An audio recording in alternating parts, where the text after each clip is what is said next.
Olá, seja bem-vindo a mais uma edição do programa Fala Câmara Notícias pela TV e Rádio Câmara Bauru. A gente começa trazendo para você os destaques das atividades parlamentares dessa semana.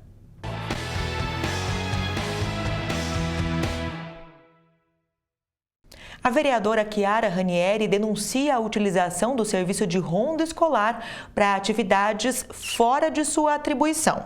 Recursos da educação estariam sendo usados para segurança patrimonial. Nós tivemos no sábado retrasado a morte de um jovem de 15 anos, né? E isso chamou muita atenção sobre o contrato que foi fechado. Então, há algumas variáveis nesse contrato que caracterizam que não são destinados à educação.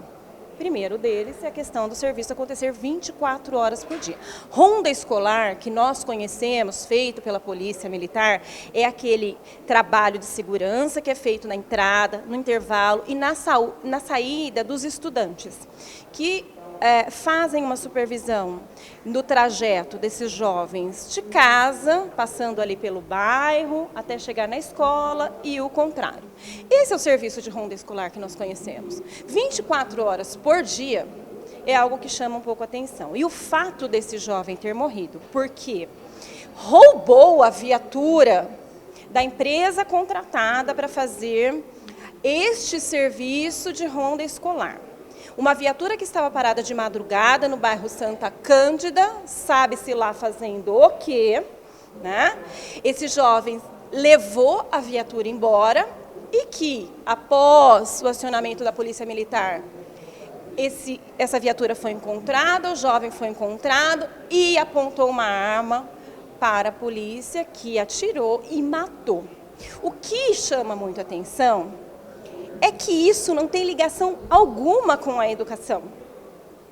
Isso não é educação. Os recursos da educação são carimbados, são para oferecer educação. Então, quando a gente fala de um serviço 24 horas, que nós já vimos como ele está acontecendo, porque nós tivemos a morte desse jovem, com recursos sendo pagos, um contrato sendo pago com recursos da educação, nos chama muito a atenção de que isso é irregular. Não pode ser feito com recursos da educação. Isso é segurança. Já o vereador Marquinhos Souza, líder do prefeito, esclareceu o formato de contratação do serviço de ronda escolar com recursos da educação. Nós entramos em contato com a Secretaria Municipal de Educação. Esse recurso ele vem do Fundo Nacional de Desenvolvimento da Educação, que prevê, neste fundo, pode ser utilizado para a construção, para a manutenção e a conservação dos equipamentos públicos voltados para a educação. Então, com esse entendimento, foi contratado essa ronda escolar para garantir a conservação desses equipamentos. Nós temos um histórico muito grande na nossa cidade de invasão e depredação de prédios municipais, principalmente das escolas públicas, né? O prefeito municipal tomou o cuidado primeiro de instalar câmeras de vídeo monitoramento nesses prédios e agora fez a contratação desta ronda para então manter a conservação desses prédios, o que é previsto com a utilização do fundo. Essa ronda, ela fica durante o período da noite e da madrugada, passando em volta das escolas para ver, justamente para garantir ali a segurança dessas escolas, porque as pessoas têm entrado, têm saqueado, têm roubado torneira, têm roubado fiação elétrica, muitos casos tem escolas que chegaram a ficar sem aulas por conta da manutenção que teve que fazer pós esses fatos, e nesse caso em específico a Ronda estava efetuando o seu trabalho, sim, próximo à escola ali no Santa Cândida. A ronda escolar começou há 15 dias em Bauru para atuação em 4 grandes setores da cidade. O serviço é vinculado à divisão de vigilância da prefeitura e acontece por meio de contratação de empresa privada. Bom, e o vereador Coronel Meira fez uma vistoria na obra de construção da estação de tratamento de esgoto e colocou em xeque o cronograma de entrega da obra estabelecido pela prefeitura. Eu estava com uma expectativa muito grande depois da reunião que o vereador Manuel Luzila participou no Ministério Público Federal, a prefeitura também participou, o DAE, enfim. os protagonistas da obra. E anunciaram aí um cronograma de 1 ano, né, a contar de 4 de outubro, pelo menos é essa a expectativa. Eu fui hoje em loco exatamente para verificar o seguinte: bom, se tem um cronograma já definido e o início vai ser 4 de outubro, deve estar havendo uma movimentação muito grande no canteiro de obras, e foi o que eu não encontrei. Chegando lá, o que eu encontrei, na verdade, tinham pouco mais de 12 a 15 funcionários da empresa, trabalhando pontualmente numa determinada área. Aquele maquinário que estava a caminho, que deveria chegar na quinta-feira, um equipamento que deveria chegar, não chegou. Não existe uma previsão de chegada. Eu até perguntei, porque todo transporte de cargas especiais, você tem uma autorização especial de transporte de carga especial. Perguntei para o engenheiro Areco, que é o presidente do DAI, se tinha essa autorização. Ele falou que também desconhece. Então, na verdade, nós não sabemos o seguinte: se podemos ou não confiar na empresa que está executando a obra. O que deixa bem claro é o seguinte: nós temos um projeto executivo que foi aprovado, que muitas pessoas, muitos engenheiros apontam falhas nesse projeto executivo, mas ele foi recebido, né? Nós temos uma empresa que foi contratada para executar essa obra. Quando há uma divergência entre aquilo que é a empresa que executa e aquilo que está previsto no projeto executivo, nós temos que ter uma terceira pessoa, um terceiro viés aí para poder pegar e definir o que deve ser feito. E isso chama-se a contratação da ATO, da Assessoria Técnica de Obras. É o que vai ser feito agora. E o segundo o engenheiro Areco, presidente do DAI, inicialmente a ideia, a previsão era de contratar a própria Caixa Econômica Federal para ter essa ATO. Mas isso já foi descartado, a Caixa Econômica Federal não quer assumir essa responsabilidade e agora vai se contratar uma fundação. Vai se contratar uma fundação exatamente para poder ter dispensa de licitação, em razão que não tem fins lucrativos. Então, com essa contratação, eu acredito que a coisa possa ter continuidade. Agora, eu não acredito e não confio no cronograma que foi anunciado de 1 ano para finalizar a obra do jeito que as coisas estão. Só se houver uma transformação muito grande no prazo de 1 semana, o que eu não acredito. A informação da Prefeitura é que a empresa responsável pela obra já foi notificada com a anuência do Ministério Público para que a obra civil seja entregue em até 12 meses e que a unidade comece a operar efetivamente em fevereiro de 2021. E empresários da cidade procuraram a Câmara Municipal para discutir o impacto das obras de construção das marginais da Rondon. A necessidade de interdições e adaptações do projeto foram alvo do debate. Acompanhe na nossa reportagem. As obras das marginais no perímetro urbano da rodovia Marechal Rondon, em Bauru, foram assunto de mais uma reunião na Câmara Municipal. O encontro foi mediado pelo vereador Natalino da Silva.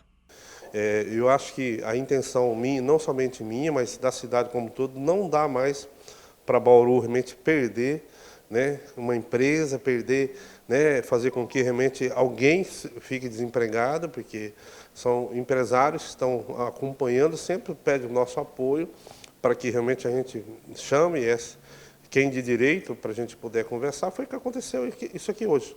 Então a gente está aí sempre, né, atento, procurando acompanhar e dar uma resposta dentro daquilo que nos compete como, né, parlamentar na cidade de Bauru. Infelizmente, existem algumas questões técnicas, né, que precisa realmente ser melhor discutida, principalmente uma das reivindicações nossa é sobre o estudo do, né, impacto de vizinhança, que não foi feito, né, por parte do município nessa obra, que tem causado uma série realmente de questionamento do nosso empresário. Então, assunto realmente nós temos e nós estamos procurando aí já se programar para chamar uma audiência pública. Essa audiência pública a gente pretende com que apresente o projeto, né, na sua totalidade, na sua íntegra, e também o município realmente procure nos apresentar um projeto de impacto de vizinhança. A necessidade de interdição temporária da Avenida Duque de Caxias para a construção da marginal da rodovia Marechal Rondon preocupa os empresários locais. Como as marginais passariam em nível, a necessidade de você estar instalando um conjunto semafórico para fazer, ora permitir o fluxo de tráfego pelas vias marginais, ora pela Duque de Caxias em ambos sentidos. Tá certo? Então, Esse conjunto semafórico ele é também um equipamento inteligente que ele vai permitir maior fluidez em função das correntes de tráfego que estariam chegando ali no local. Pelo estudo que foi feito, um estudo de engenharia de tráfego, uma empresa especializada nesse assunto, ele mostra que em até 10 anos essa solução seria viável, não é? E, obviamente, a cidade deveria pensar posteriormente em outras opções de mobilidade. Uma delas, né, bem debatido e discutido, que seria o viaduto da Avenida Cruzeiro do Sul sobre a rodovia, que também formaria um binário com a Duque de Caxias e, assim, dividindo o tráfego e também postergando o prazo de problemas ali naquele local, né? A Câmara e a Prefeitura vão convocar audiência pública em conjunto para a apresentação do projeto estudado entre a Indurb e a concessionária responsável pela rodovia. Nesse caso específico da Duque, que ela pertence ao trecho 2, o único ponto, vamos dizer assim, mais crítico é essa transposição. Agora, nós temos aqui empresários que discordam e temos empresários que preferem esse modelo, principalmente os empresários da Duque. A Indurb recebeu um abaixo-assinado com mais de 200 empresários ali para que não interrompa a Duque, porque se não fizer em nível, a Duque vai ter que ser fechada em torno de 6 meses até para fazer a complementação do viaduto. Qual a solução? A solução, eu acho que é discutir mais com a comunidade. Vamos convocar aí uma audiência pública executiva e legislativa em conjunto, para que vamos convidar tanto empresários pró as várias ideias, tá? E vamos discutir e, se for o caso, chegar a uma conclusão disso daí. Não podemos esquecer que o ótimo é inimigo do bom. Então nós temos que achar alguma coisa que seja factível e que no espaço de tempo ela seja execuível, porque não adianta também tomar uma solução, daqui 5 anos nós temos que refazê-la, alguma coisa assim. Então todas essas nuances nós temos que analisar. A concessionária Via Rondon também falou sobre o andamento das obras de construção das marginais da rodovia. Devemos concluir agora o Trevo das Nações. Até o início de janeiro, nós estaremos entregando, então, todo o Trevo das Nações conectado com as marginais entre o Trevo das Nações e o Trevo da ENI. Não é? Essa é a previsão e, posteriormente, dar continuidade no sentido da Avenida Duque de Caxias, nesse trecho que a gente chama do lote 2, darmos continuidade. E por isso que nós estamos aqui discutindo essas alternativas. E mudando de assunto, após notícias de crimes de feminicídio na região de Bauru e também aqui na cidade, no Núcleo Geisel, a vereadora Yasmin Nascimento está retomando a cobrança ao governo do estado para a instalação de uma delegacia da mulher 24 horas na cidade. O governador Dória, ele já expressou que ele estaria colocando DDMs 24 horas pelo estado de São Paulo. Nós já enviamos a ele uma moção de apelo a ele pela Câmara. Este pedido não é um pedido isolado, este pedido é um pedido também encabeçado pelo Conselho de Mulheres de Políticas Públicas da nossa cidade. A OAB por Elas também tem feito um trabalho, tem apoiado este pedido e nós vimos a necessidade, realizamos aqui uma audiência pública da violência contra a mulher, né, o combate a esta violência, e nós reiteraremos esse pedido ao governador, porque é necessário. Nós vemos que não só na nossa cidade, né, infelizmente aconteceu recentemente esse feminicídio, mas também nas cidades vizinhas.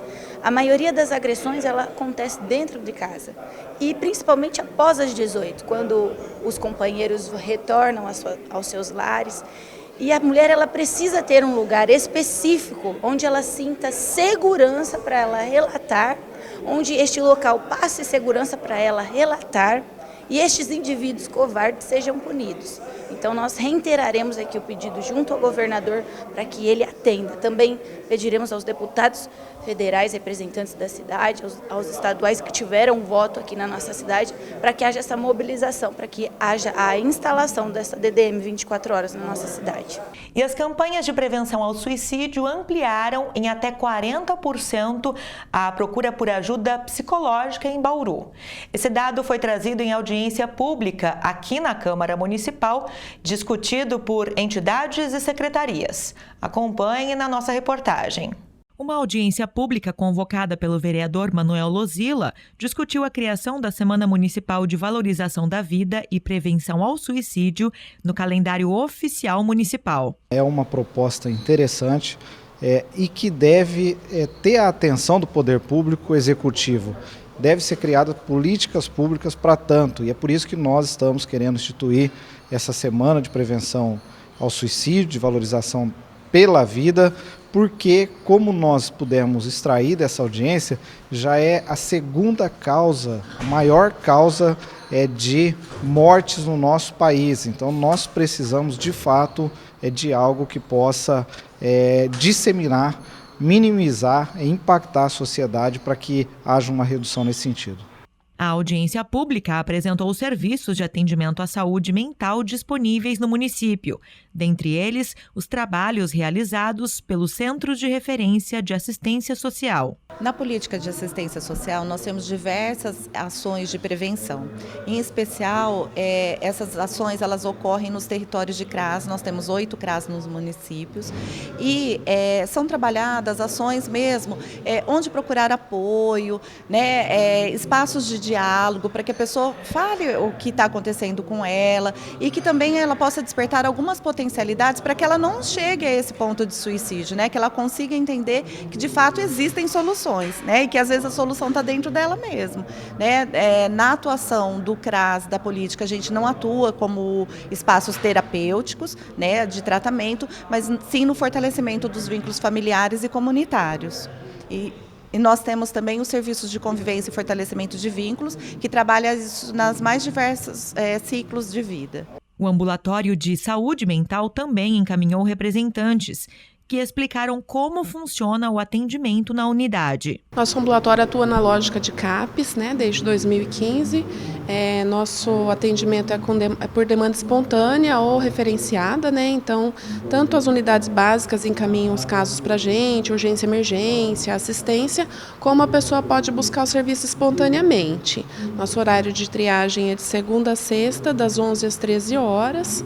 E aí esse usuário ele vai ser acolhido, né? Vai ter a sua queixa ouvida por um profissional de nível superior, pode ser psicólogo, assistente social, TO, enfermeiro, né? E aí a gente vai fazer a avaliação, as orientações de acordo com cada caso, né? É feito um plano terapêutico individual para cada usuário que busca o serviço. Os participantes destacaram a importância de ações focadas na população mais jovem, que tem sido um dos grandes alvos das campanhas de prevenção. Dado o índice de crescimento do suicídio entre os jovens de 14 a 29 anos nos últimos 10 anos, nós concentramos o trabalho de consciência e prevenção em todas as universidades de Bauru. E não só com uma palestra. Para você ter uma ideia, na IT tivemos 3 palestras, de manhã para o público dos seus trabalhadores na parte da manhã, outra palestra à tarde e à noite para o público geral. Na Unesp, 4, toda semana uma palestra também dirigida a uma classe diferente. Na USP, na USC, na Anhanguera, na FIB, uma coisa interessante, a FIB levou todos os cursos para o ginásio de esporte. Então, os 22 cursos que a FIB oferece, se concentrou para falar sobre prevenção do suicídio. E essa foi mais uma edição do programa Fala Câmara Notícias, o espaço na TV e Rádio Câmara Bauru para cobertura das atividades parlamentares. Você também acompanha essa edição em horários alternativos. Fique agora com mais uma edição do programa Fala Câmara Entrevista. O convidado dessa semana é o vereador Guilherme Berriel. Obrigada pela sintonia e até a próxima.